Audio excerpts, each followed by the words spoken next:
Hey, Tommy 80 with the Right Back. I had an article published in Power Sports Business Magazine recently, and it was the top 5 things that top producing business managers are doing to make all the money. And then I got a few comments, emails on people saying, hey, here's where I'm struggling with those top 5s. I'm doing 3 or 4, but what about this one? The number one concern seemed to be rushing the paperwork. And that's with these top producers. Rushing the paperwork. Why do we rush the paperwork? Somebody gets in a hurry in the sales department. Typically, it's a salesperson. There's a way to control that, though.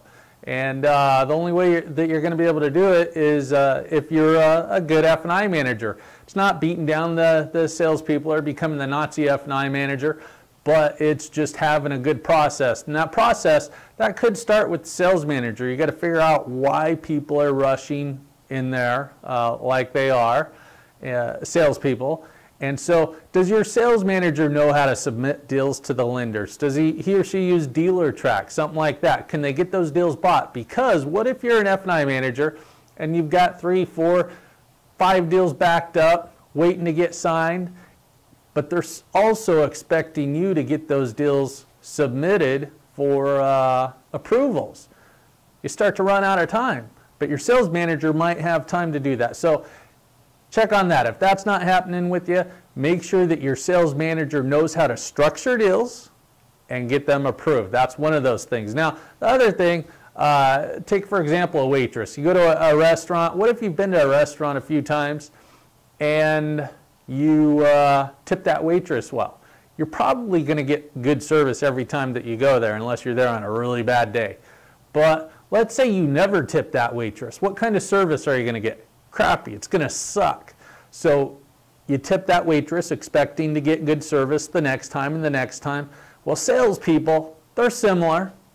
You got to spiff those salespeople if you're a good business manager.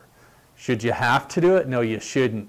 But you got to do it because they notice that stuff. So what are you going to spiff them for? What about this? At least half of your deals that you have coming in, minimum of half, are finance deals. Well, some of those are stragglers that show up, right?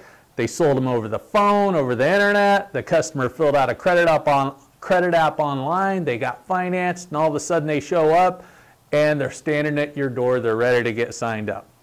You need a schedule. Now, this isn't going to fix all of them, but it's going to fix a bunch. You need a schedule, and you can see that schedule on my website. Go to therightback.com or go to tommy80.com. Take a look at that schedule. It's on your door. It's somewhere in your office, easy access for a salesperson. And what you can do there, every time they've got a customer, they know that customer is going to show up. They need to put that person on the schedule. There's got to be a date, got to be a time. If that's there, you can have an ongoing spiff, a weekly spiff, monthly, but you've got to have a spiff, maybe $5, $10, something like that, for every customer that shows up and was already on that schedule.